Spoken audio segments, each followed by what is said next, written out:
Hello again, fans of the TLV brand, Tomica Limited Vintage that is. I don't really need to get every TLV casting out there, but every now and then they put out one that I do feel a need for, and that happens to be this Land Cruiser.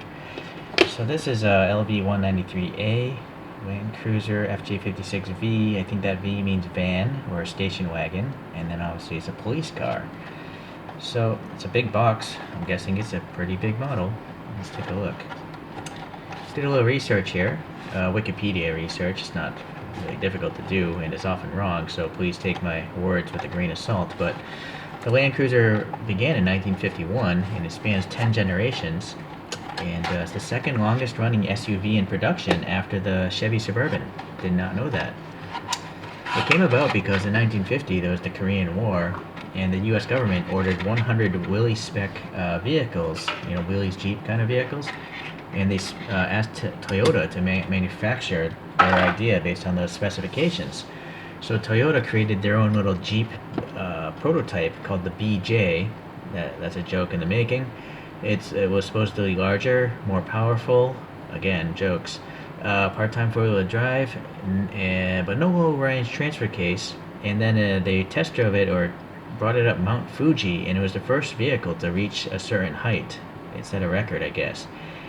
And that impressed the National Police Agency of Japan, I guess, enough to order a bunch of them. And so that, I guess, helped bring about the Land Cruiser that we know today. Let's see, this would be the J50 generation. I couldn't really figure out the generations because some of them are classified as off-road and some are classified as comfort cruisers, which is this kind.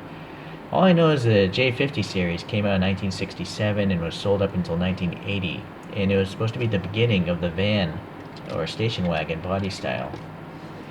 There would be a 3.9 up to a 4.2 liter inline six cylinder, and it was nicknamed the Moose, or sometimes referred to as the Pig or the Iron Pig by people. For some reason I can see the Moose. I don't know why, but this front end for some reason, I don't know. It looks like a moose, or does it? I don't know. It's weird. Maybe it's these little turn signals that look like horns, or I don't know. It just, for me, it works. I don't really see it as a pig though. It doesn't look like a pig to me. Maybe it's just really heavy and underpowered or something. Okay, well, I didn't take Google Translate to this text, but I'm gonna have to assume that's some sort of Japanese police group. And then we got these door handles sticking out. They're painted silver, a little key lock there, silver, and then there it says Land Cruiser. So it's pretty nicely printed. Yeah, Toyota as well. So that's really fine print because my pick here, look at this. That Toyota printing can fit between your teeth. So that's pretty nice. And then we got some orange printing here for that side marker. The steel wheels, they're okay. But this truck doesn't have any suspension, which is kind of weird. I would think of all the TLVs that should have suspension, it should probably be the trucks. But I think I ran into this with their vans as well. So I think maybe the tall vehicles TLV makes don't have suspension because they're trying to actually simulate the interior. And if it had suspension, I think maybe the seats would be raised up or something. I'm just guessing, guys. Alright, well, the tires do look nice. There's some curvature to them, to the sidewall. Some TLVs have pretty slab-sided tires, but these look good. And the tire blocks do look pretty good for this, this type of vehicle. It looks off-roady. There's some sort of black vent and the reflector there, so that's nice, and it's trimmed, I think, in silver paint. So there's 3 paint apps going on right there. There's some silver paint on these windows, but they're on the inside surface. I think on the real truck, if I look at the photo, those are like chrome steel bars. I don't know, maybe they tie stuff to them on the inside to keep things from moving around. I'm not sure. Okay, well anyways, this window's also got the same color matched gray for the little split there. I assume this window rolls down, this just stays permanently fixed. So, I'm liking what I see so far, really nice. This gray is nice, solid, and actually this is now my second gray vehicle. It's nice. It's a solid. Okay. What I don't really care for are these blank license plates. I would really love if they just wrote Toyota or Land Cruiser or the year, really, because they very often don't write the year that the vehicles that they're casting. I'm starting to actually add stickers to the bottom of my TLVs and Aoshimas to write down what this is, right? When I compare, I like to know what year Land Cruiser this is. It doesn't even say FJ40, whatever, FJ57 or 56. Sorry, I gotta refer back to the box. See, I don't know what these vehicles are. It should really say FJ56V on the bottom of this casting, right? Because if there's 10 generations of Land Cruisers, I don't know what generation this is unless I look it up on the internet, and obviously people are lazy and don't want to do that. Alright, well, moving on. Look at this. This is pretty cool. This exhaust is actually a floating piece, and then it's going into the bottom there. I don't think I've ever seen that on a TLV. So I have to imagine this is a separate piece of plastic glued on there. There's a spare tire. It's the same tire as the other ones. So that's kind of nice, because if one of these tires was messed up, I could take this tire off and literally swap it like I said, like the real truck. So that's neat.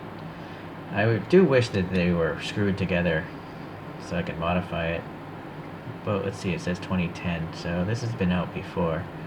And there's a really tiny exhaust here carrying over. I guess it goes up over the axle there and then comes back down. So that looks very realistic, the size of it. Okay, so this side here, we got the same graphics, but now we got the, oh, I didn't even see this. Was this on the other side? Yeah, it was. I just didn't even notice it. Some sort of vent here. I don't know if it's really functional in the real truck or not. It might just be cosmetic. But we got a nice siren here for the police to go blaring through traffic or whatever. And then the turn signals are painted orange. I know there's a second color variation of this casting where it's like orange and cream colored, and I looked at that, and the signal actually had silver and orange, whereas this one's just solid orange, so it might just be a police vehicle has solid orange. In fact, the photograph from earlier has the white on the white bar up here as well, so just be mindful of that. Okay. Yeah, alright. I don't see any quality problems, so that's nice. Alright, looking at the back here, it looks like a van for sure. We've got some lights here. I'm just trying to figure out if they're actually plastic or not, or if they're painted. I think we might have to try the flashlights. I think they're plastic, yeah. See, you can kind of see some light refracting around, bouncing around there. Okay, so that's nice, and they have a really thin chrome trim on them, so those are nice taillights for sure. These, unfortunately, are just painted, but they're nice. I mean, there's still chrome around them, and now I'm realizing the photograph I pulled up is not this year. Right, so going back again, totally different rear end, so again, this is a case where TLV, it would be really nice if we knew what year you were modeling, because it would make me look like less of an idiot. I don't know if anything could stop that, though, let's face it.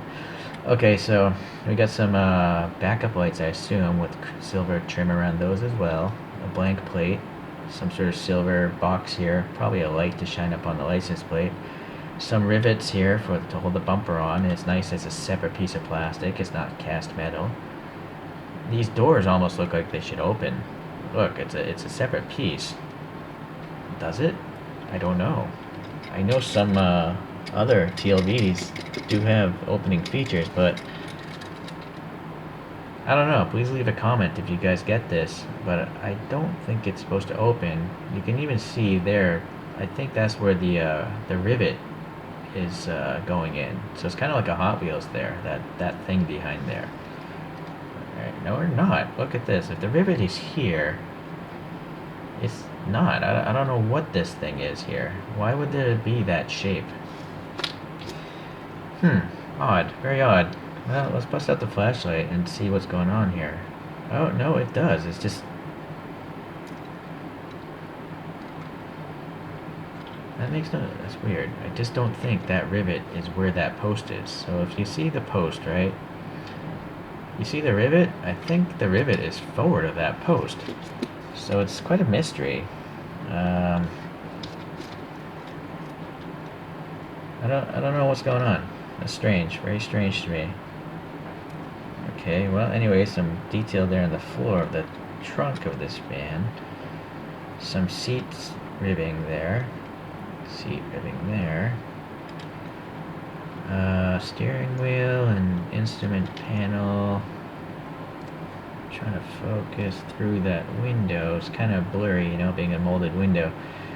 Well, that's not as bad as usual because I think the windows are so flat that you can actually see a little better than some of their cars, which have more curvaceous windows.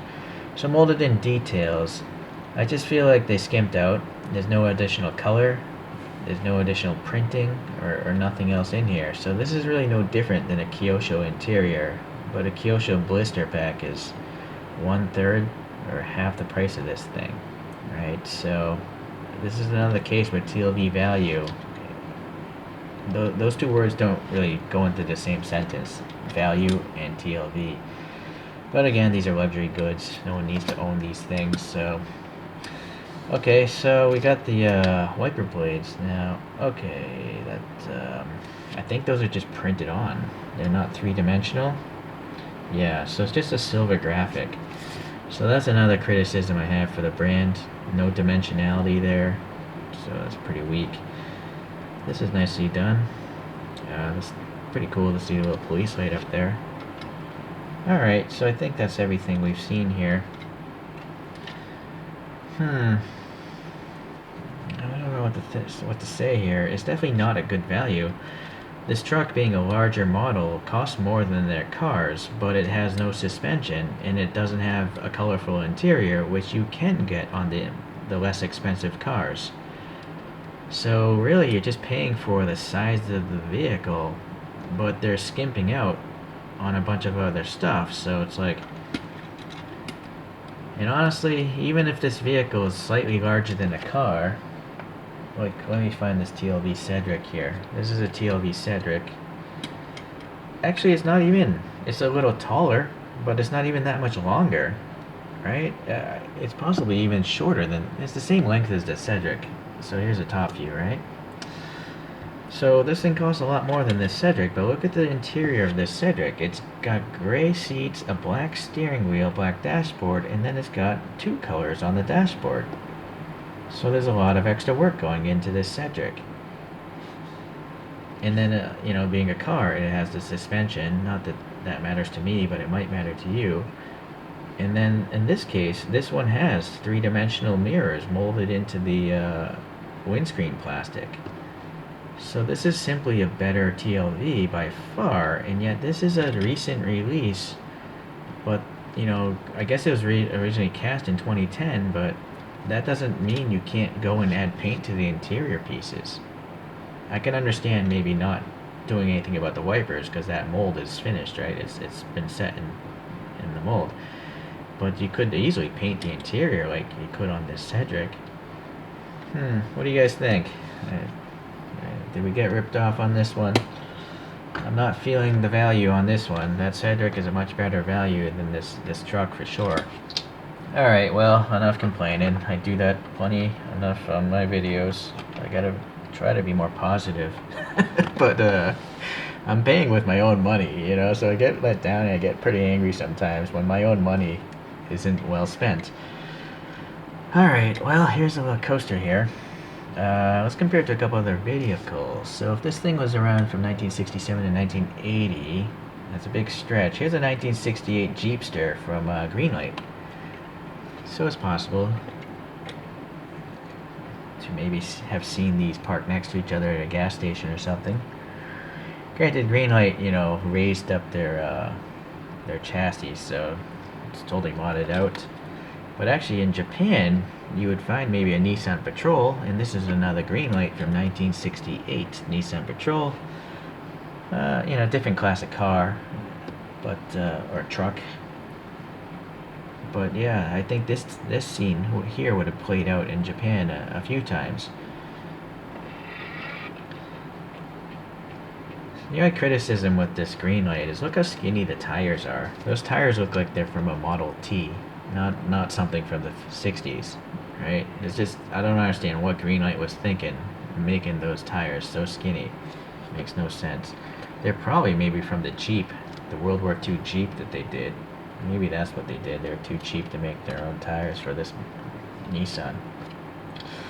Okay, the last one is a green light, a 1995 Ford Bronco. And, you know, several decades later, trucks getting, well, it's just a different class of vehicle, much bigger. Wow. Yeah, the Ford Bronco is a big truck compared to this old one here. Okay. Alright, well, I apologize for pulling up the wrong photo, but as I say, it would be nice if TLV told us what years they were modeling. It would be educational for people to know that kind of thing. But I guess they just do what they want to do. And we're not going to change what they do, apparently. Okay, well, I guess I'll catch you guys in the next TLV review. Thanks for taking the time to watch.